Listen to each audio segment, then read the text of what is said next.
सौम्या टंडन एक बहुत ही अच्छी एक्ट्रेस हैं जो भाभी जी घर के अंदर सीरियल के अंदर बहुत ही प्रोमिनेंट और अच्छा रोल जो सबने पसंद किया उन्होंने किया। अब वो किसी फिल्म में अगर एज ए लीड रोल में आएंगी तो वो सब लोग बहुत लाइक करेंगे। और जैसे उन्होंने इसमें लिखा है कि she can be a good writer, writing songs and may be the scripts, वो भी एक बड़ी अच्छी ये प्रतिभा शो करता है। तो हम लोग उनके फ़ैन हैं।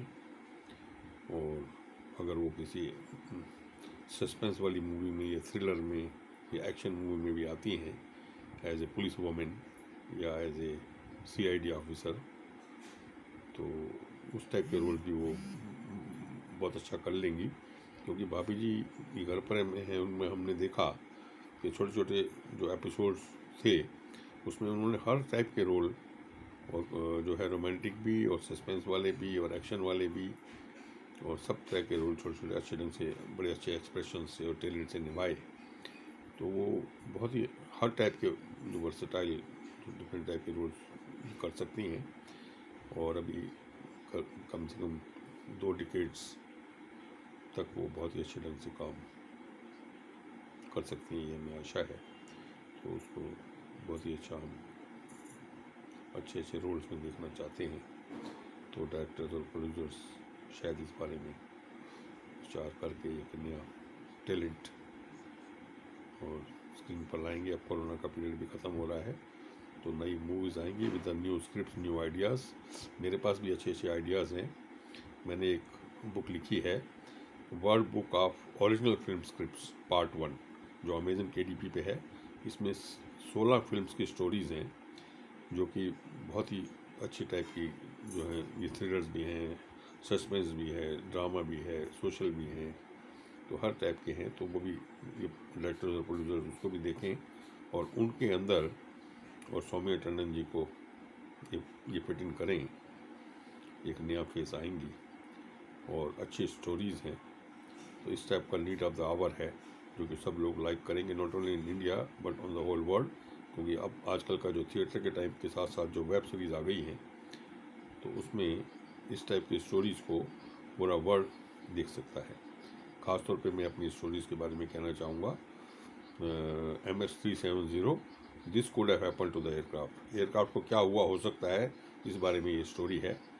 और कैसे कुछ लोगों ने जो है एयरक्राफ्ट को जैसे 9/11 हुआ था, उन्होंने रादर देन डिस्ट्रॉय करने के उस जहाज़ को 9/11 की फॉर्म में अपने जो जो ट्रेंड आदमियों के साथ कैसे वो उन्होंने उसको हाईजैक किया और कैसे वो कहाँ ले गए हैं, और किसी प्राइवेट सी आइलैंड में, और वहाँ उन्होंने अंडरग्राउंड रनवे बनाया हुआ है, वहाँ वो ले गए हैं। और वहाँ जिससे कि वो और मैप वगैरह में भी, गूगल मैप में भी नहीं आएगा।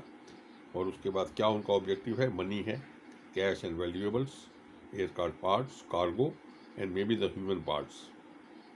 तो ये सब चीज़ें जो हैं इनका ऑब्जेक्टिव हो सकता है। तो ये उसमें मूवी में दिखाया है, तो बड़ा अच्छा एक स्टोरी बन सकती है।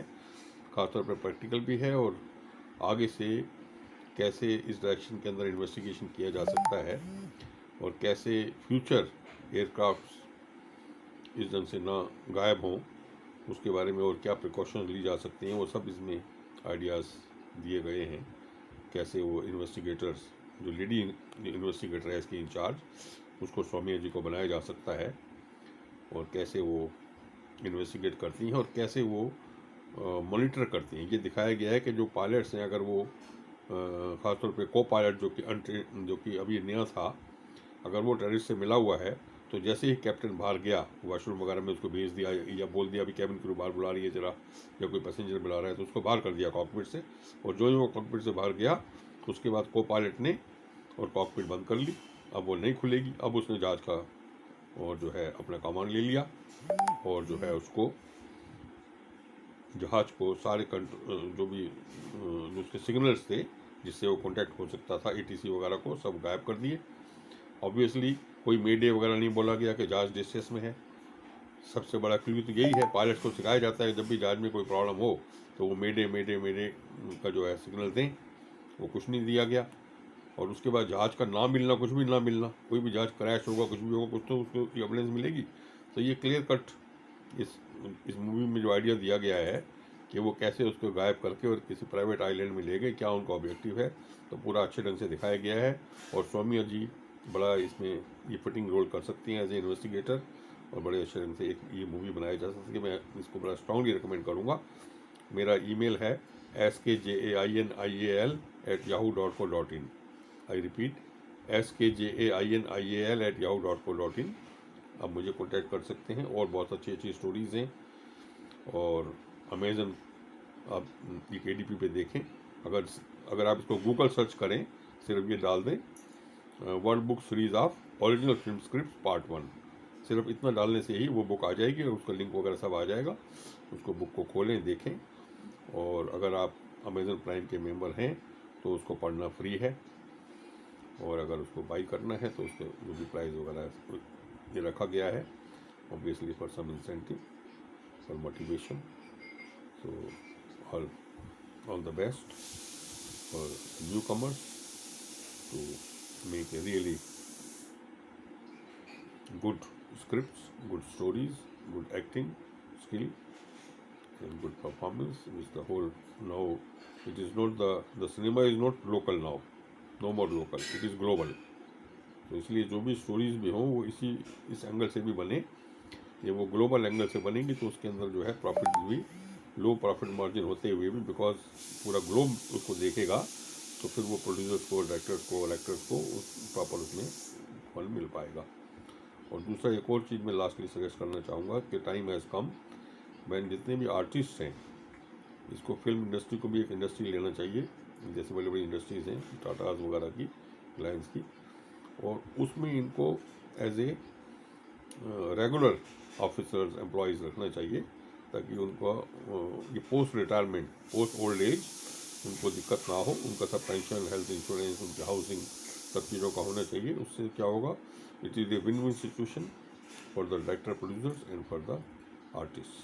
तो ये भी एक इंडस्ट्रीज़ के लोगों को इस टाइम ध्यान देना चाहिए। मैंने ये सब छोटे छोटे मैसेजेस इस वीडियो में डाले हैं, तो इसके बारे में जो कंसर्न है जरूर विचार करें। और लाइक माइंडेड एंड थॉट्स जो भी इस बारे में मैंने दिए हैं तो ज़रूर देखें। और बड़ा अच्छा आगे स्कोप है एजुकेट करने का, लोगों को एंटरटेन करने का, इन्फॉर्म करने का, through the web series and through the normal theatre movies. Because theatre movies की जो लोगों की जो आउटिंग्स हैं, तो थिएटर का कॉन्सेप्ट जो है वो हमेशा ही रहेगा, क्योंकि थिएटर जो फिजिकल थिएटर्स होते हैं, it is not only seeing the movie, it is having a good outing and good food and snacks and entertainment. तो वो तो ज़रूरी साथ साथ चलेगा, तो दोनों चीज़ें साथ साथ चलेंगी। तो I wish the makers of the films and all the artist the best of luck. Thank you.